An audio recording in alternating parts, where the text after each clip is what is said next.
Bună, Rac, și mă bucur să te am aici alături de mine. Intrați, vă rog. Hai să văd pentru tine care sunt roadele pe care tu le vei culege în acest an 2025, an de vibrație nouă, an în care lucrurile culminează în viața ta, culegi roadele, karma a trecut deja, da, karma a fost reprezentativă pentru anul 2024 și pentru Rac pare mi se că în 2025 marele benefic intră în zodia ta, un semn de bun augur pentru tine. Hai să vedem pentru Rac care sunt mesajele potrivite pentru zodia Rac. Voi încerca să extrag mesaje și din oracolul creatorilor sacri, așa că rămâneți aici cu mine. 6 de cupe. 6 de cupe este un... nu știu, cred că este ocazia de a petrece timp foarte plăcut în acest an. Cu siguranță, dacă te vei uita în urmă, când vei ajunge la sfârșitul anului 2025, te vei uita în urmă cu multă plăcere. Pentru unii poate și succes, pentru că văd acest rege de monede. Regele de monede vine cu abundență, mai poate reprezenta un semn de pământ din viața ta, Taur, Fecioară sau Capricorn. Anumite situații și tensionate, poate dacă ai de a face cu astfel de persoană, dar tu ești și un luptător și nu renunți și văd și intervenție divină aici, pentru că văd și steaua. Intervenție divină, împlinire, speranță, credință. Universul îți este de partea ta. Hai să vedem. Regina de monede și regele de monede. E acel cuplu care rezistă testelor timpului. Pajul de cupe. 5 de bâte, totuși, un anume conflict, da, 6 de monede, eremitul, energie de fecioară, marea preoteasă, regina de bâte, diavolul, 2 de monede, 10 de monede, 4 de cupe și nebunul. Te avânți în necunoscut. Și mă uit la această imagine cu nebunul nostru din acest tarot.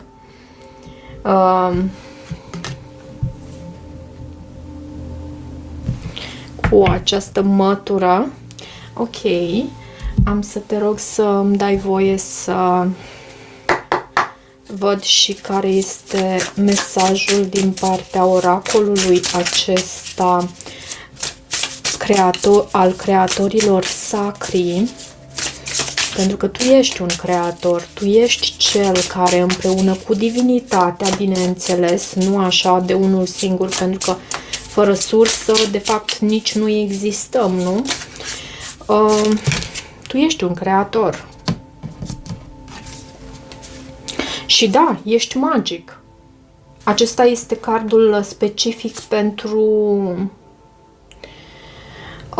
specific magicianului. Este și numerotat cu numărul 1, cu cifra 1 aici. Hai să vedem pentru primul sfert de an. Nu știu ce este cu acest card, am să încerc să citesc și din cărțulia cu semnificații. Văd Și a ieșit de foarte multe ori, asta voiam să spun. Cred că aproape în fiecare citire pe care am făcut-o, anuală pe care am făcut-o până acum. Hai să văd pentru al doilea sfert de an ce avem. Tu ești lumina. Nu uita de acest lucru. Numărul 56 poate fi relevant pentru unii dintre voi. Pentru următoarea perioadă, ce avem? The sacred flow of yes. Ceva afirmativ și ești în flow în această perioadă, în lunile iulie, august, septembrie.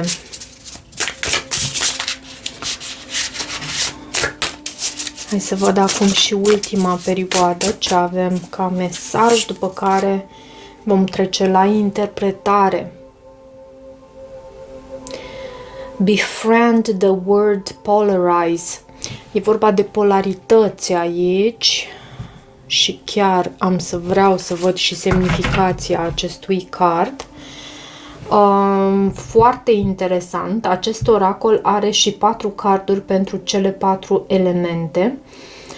La tine a căzut tocmai elementul tău, elementul apă, elementul din care noi ne tragem intuiția, elementul sentimentelor, al stărilor, al trăirilor. Și acestea sunt reale, trăirile noastre sunt reale. Trebuie să le luăm în considerare.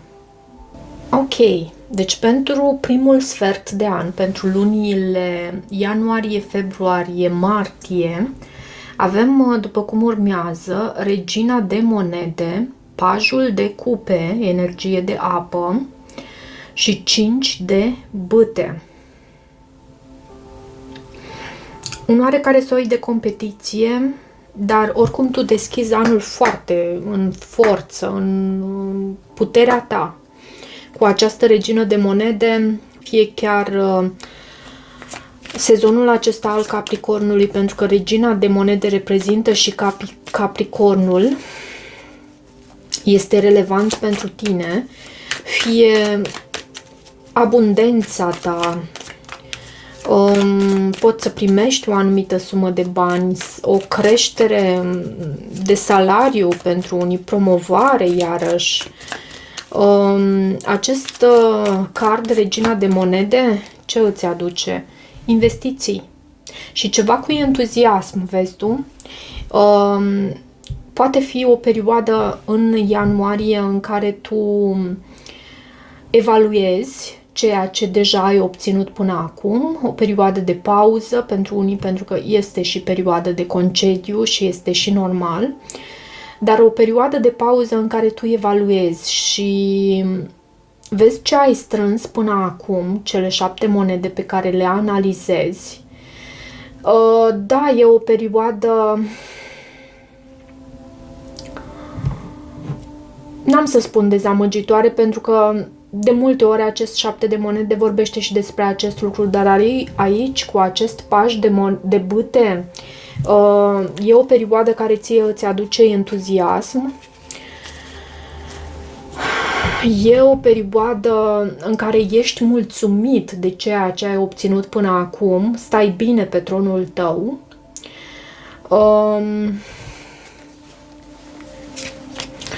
Fie ți se împlinește o anumită dorință, da, din punct de vedere financiar stai foarte bine. La început de an tu stai foarte, foarte bine.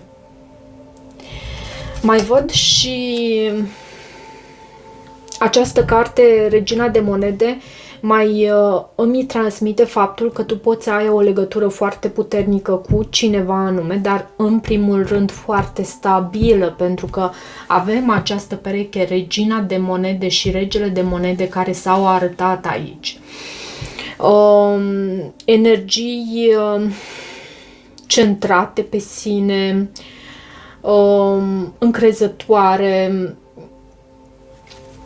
cu rădăcini așa și stabile, abundente, bineînțeles, valoroase, iarăși.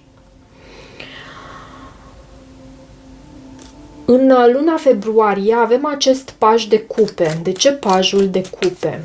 De ce pajul de cupe? Pajul de cupe vorbește despre creativitate, vine cu această ofertă.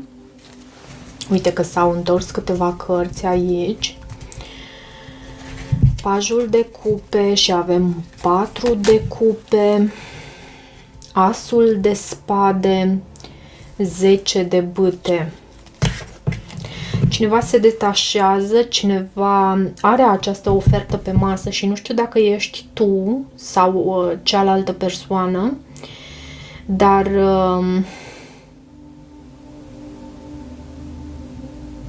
curios așa, pentru că pajul de cupe poate reprezenta și un copil, poate reprezenta, cum am spus, o ofertă, poate reprezenta o oportunitate care vine înspre tine în luna februarie. Și asta poate fi în dragoste sau chiar pe muncă, pentru că văd și acest 10 de bâte.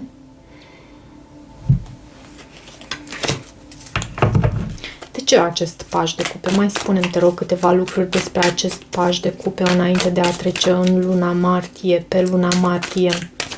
De ce? 8 de spade. Cauți niște soluții aici în luna februarie. Și poate fi ceva în legătură cu modul tău creativ de a fi. Cauți soluții aici. Cu acest card External Validation, tu pui stop, pentru că văd și aceste căști, nu știu dacă tu le vezi aici pe masă, văd și aceste căști care îmi sugerează faptul că tu pui stop la ce înseamnă validarea celor din jur și te concentrezi pe munca ta, pur și simplu, și pe faptul că vrei să aduci calitate în lume, că vrei să aduci autenticitate, adevărata ta vibrație, să o exprimi în lume. Și cam asta văd aici. Hai să văd de ce 5 de bâte în luna martie. Un soi de conflict, competiție și poate avea legătură în mod direct cu acest card External Validation, validare externă. De ce 5 de bâte? Cumva persoane și... da, persoane din jurul tău și faptul că tu nu mai aștepți atât de mult să ți se ofere validare din partea lor. Poate fi un semn de bâte, un semn de foc, leu, berbec, săgetător și 4 de cupe, cineva nu se deschide aici. Și asta poate aduce conflict, poate aduce și un soi de gelozie.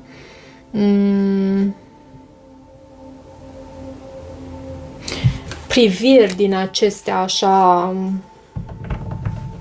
pe sub sprâncene, oarecum mai tăioase.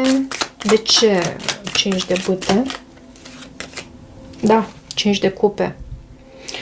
Cineva nu se deschide aici, din câte îmi dau eu seama, în luna martie și asta provoacă pe celălalt. Îl provoacă. Tu nu mai accepti, nu că nu accepti, nu mai aștepți validarea celor din jur. Și e valabil pentru primul sfert de an. Faptul că tu ești lumină, vedem aici, în lunile aprilie, mai și iunie. Și aici avem 6 de monede. Dacă au existat ceva probleme, nu la început de an, poate mai pe final de perioadă aici, prin februarie-martie, în privința finanțelor, cu siguranță lucrurile se redresează în luna aprilie și avem acest card 6 de monede, care vorbește despre faptul că tu poți să fii și în această postură în care poți să oferi valoare celor din jur, în care poți să reacții pe cei din jur pentru ceea ce... Hai să văd. Pajul de monede. Poate fi vorba și despre un copil, despre o oportunitate, foarte subliniat este aici. O oportunitate pe finanțe, vezi tu? E un soi de culminare aici în aprilie în care ți se recunosc meritele. Văd și 8 de monede și cartea Lumea. Ți se recunosc meritele. Cei din jur văd cât de valoros ești. Cu toate că în luna mai te văd așa un pic mai retras, poți să ai de-a face cu o fecioară, dar te văd un picuț mai retras cu această carte, Eremitul.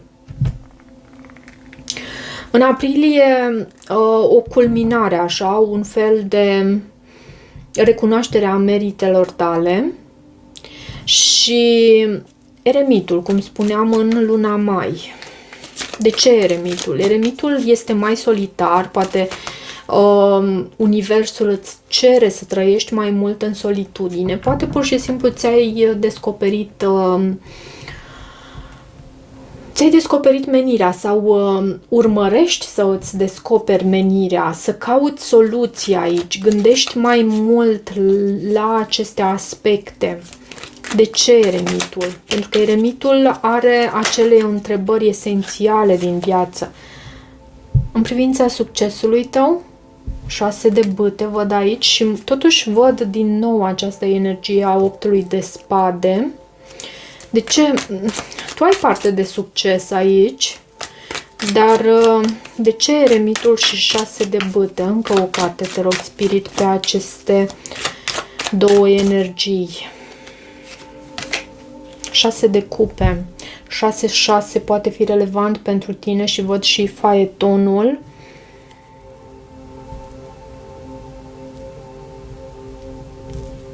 Nu știu, am impresia că cei din jur recunosc, încep să vadă din ce în ce mai mult succesul tău, dar în același timp văd această retragere a ta din lume. Această solitudine, parcă nu mai simți atât de mult să fii printre oameni în luna mai. Și această atitudine a ta se continuă și în luna iunie, pentru că în luna iunie avem Marea Preoteasă. Oricum ar fi, aici tu ai parte de un succes și cred că tot pe finanțe, pentru că 6 este o cifră a abundenței.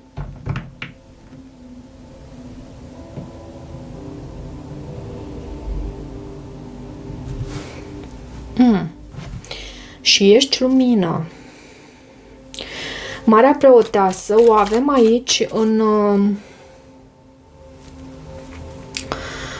luna iunie. Marea Preoteasă poate vorbi despre faptul că, nu știu, poți să cauți sfatul unei mari preotese,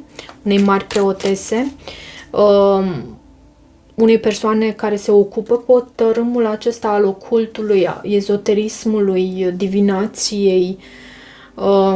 Poți chiar tu să fii mai mult interesat de aceste aspecte. Marea Preoteasă este, în genere, îl are ca și guvernator pe Neptun și reprezintă zodia peștilor, dar nu doar peștii sunt intuitivi. Foarte mult... Hai să văd de ce Marea Preoteasă. Îndrăgostiții. Și ce nu am spus aici cu această Mare Preoteasă, poate decizi, da, foarte subliniat aici acest aspect, poate decizi să continui cu această atitudine mai solitară din luna mai în luna iunie, pentru că Marea Preoteasă este mai solitară, este mai retrasă dintre oameni, pentru că vedem și acest 3 de cupe, nu știu cât îl vezi tu, și o decizie a ta. Hai totuși să mai extrag o carte aici. De ce Marea Preoteasă și îndrăgostiții? De ce Marea Preoteasă și îndrăgostiții în luna iunie? Pajul de monede e în legătură cu această, fie cu un copil, fie cu această oportunitate foarte prețuită și prețioasă, nu doar prețuită, ceva ce îți aduce bucurie. Pajii toți vorbesc despre comunicare, despre inspirație, entuziasm. În cazul acesta e o oportunitate, ceva pe care poți pune mâna, ceva de încredere, ceva pe care te poți baza. Ok, și avem regina de bâte, diavolul și 2 de monede în lunile iulie, august, septembrie. Aici avem numărul 30 din oracolul acesta al creatorilor sacri și vreau să mă uit puțin la semnificația lui. The Sacred Flow of Yes. Semnifică mișcare. Să fii în flow, să fii în curgere, să fii în armonie cu universul. Ușurință, iarăși, ușurință de a te mișca și de a fi în flow-ul acesta al universului.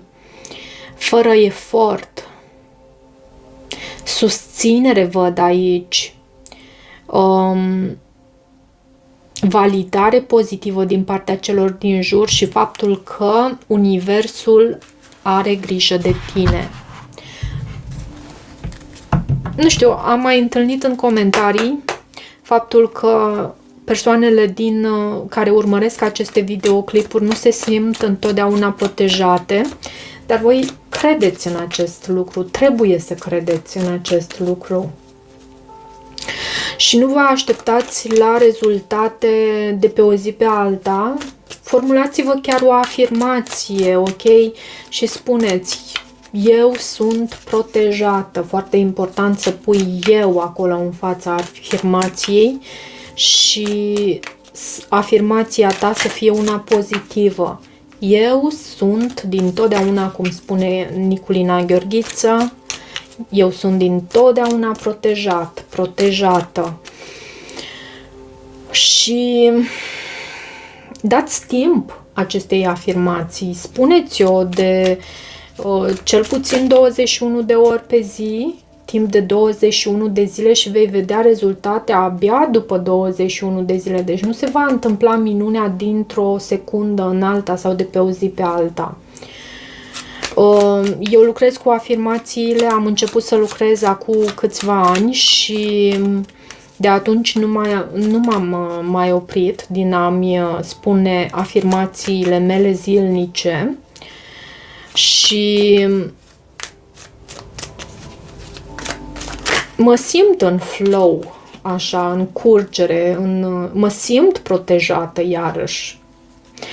Dar, de ce regina de bâte în luna iulie? Regina de bâte în luna iulie poate vorbi despre finalul lunii iulie, acel final în care începe sezonul leului. De asemenea, regina de bâte, ce mai spune mie aici? Regina de bâte este o luptătoare, este o persoană care îi inspiră iarăși pe cei din jur. E foc, e patimă, e pasiune, e o energie și steaua.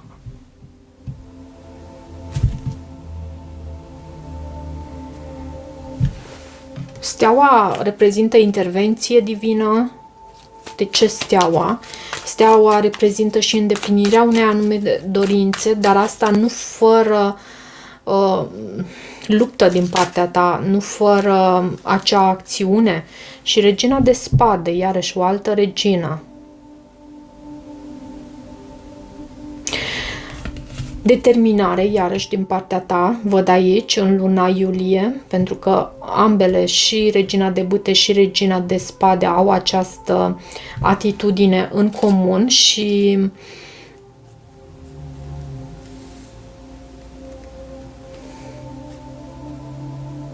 mai poate reprezenta un vărsător aici.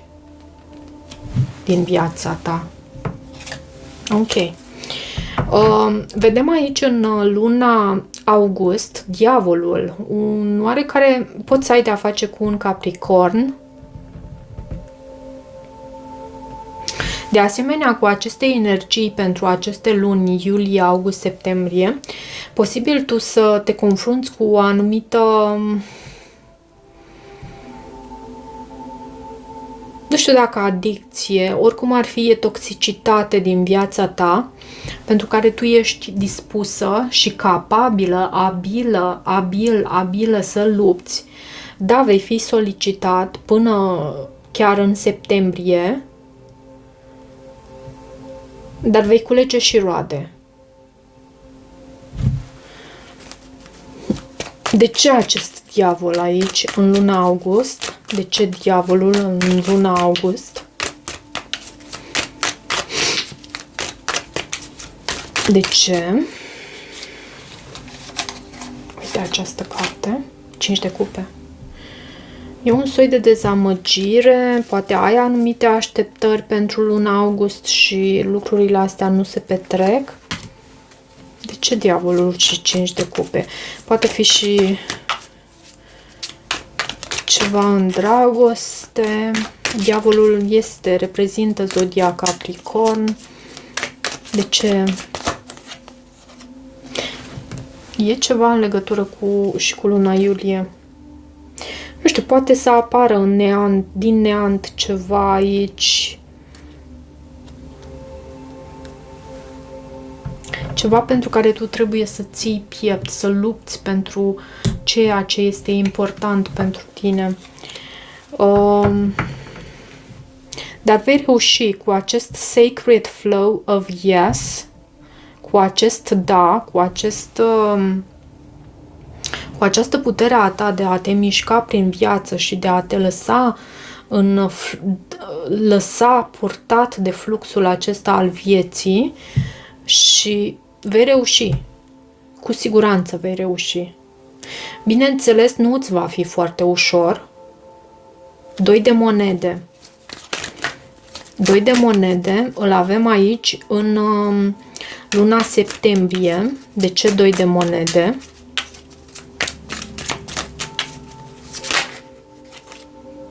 Steaua, din nou. Vorbește despre această, fie vărsător, fie despre această reușită a ta. Intervenție divină. Faptul că universul te protejează.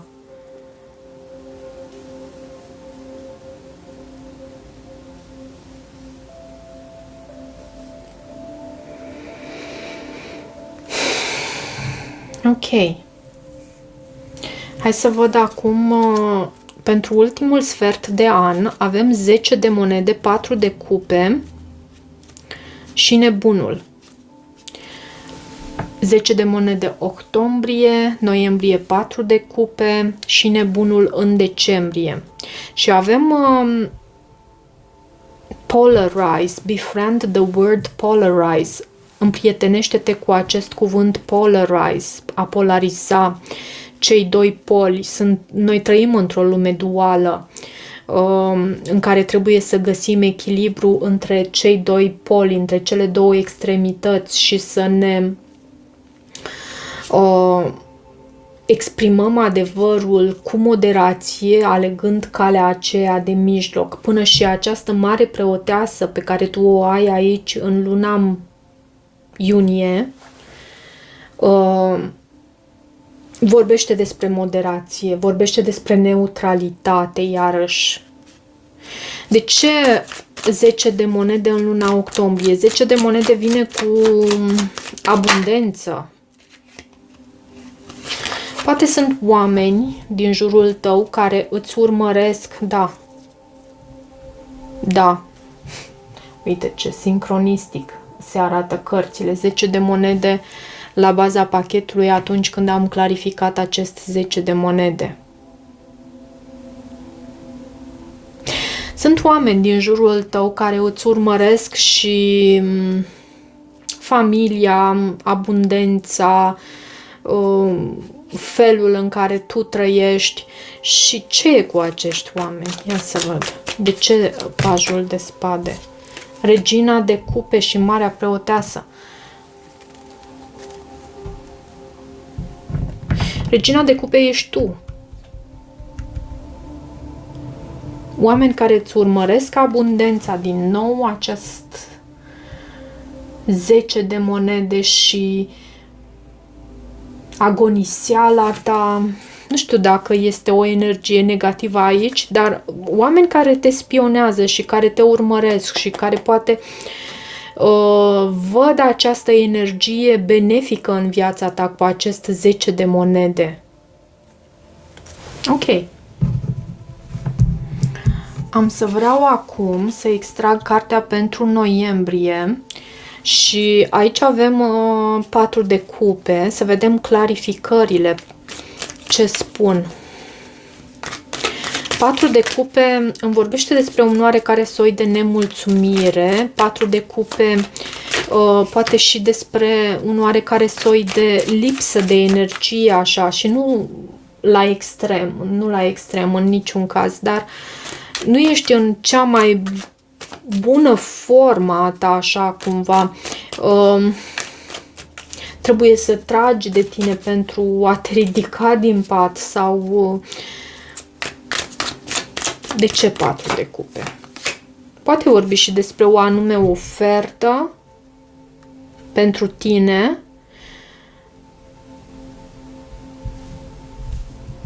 Și iarăși intervenție divină văd aici, cu steaua, un vărsător.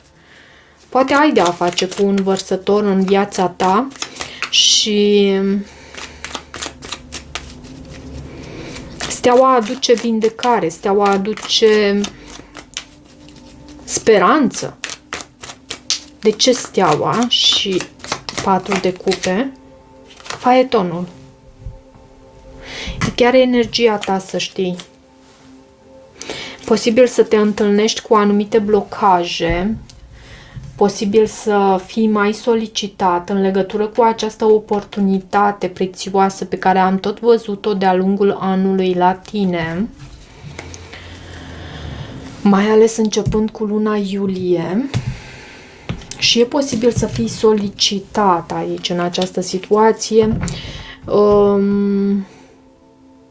să nu știi foarte bine cum să acționezi. Tu, ne amintim și cu acest card Befriend the World, Polarize, tu lucrezi cumva la 2 poli și încerci să îți găsești echilibrul aici. Nebunul din luna decembrie. Hai să vedem ce vrea să spună nebunul. Nebunul îmi spune că te eliberezi cumva din această stare nemulțumită, neîmplinită cu acest 4 de cupe. Pur și simplu te eliberezi, te trezești într-o dimineață și spui gata. Eu sunt aici pentru a mă bucura de viață. Nu sunt aici pentru a fi într-o stare din asta nemulțumită, neîmplinită. Și caut acest nou început pe 10 de monede. Lupt pentru ceea ce înseamnă succesul meu. Uite, și regele de monede s-a arătat din nou aici în pachet. Ți l-am arătat și ție. Lupt pentru ceea ce înseamnă succesul meu. Lupt pentru ceea ce înseamnă stabilitatea mea. Lupt pentru ceea ce înseamnă angajamentul meu. Serios, în privința parteneriatelor, aici mă refer, și nebunul mai vorbește și despre un nou început. Un nou început care ție îți aduce multă stabilitate. Multă stabilitate. Ok, cam atât pentru această citire, dragul meu rac. Dacă rezonezi cu acest mesaj, nu uita să te abonezi canalului, să mai treci pe aici. De asemenea, poți să-mi lași o apreciere, ajută foarte mult canalul pentru a fi descoperit. Un comentariu dacă simți acest lucru și te îmbrățișez cu recunoștință și iubire și ne vedem curând. Te pup! Pa, pa!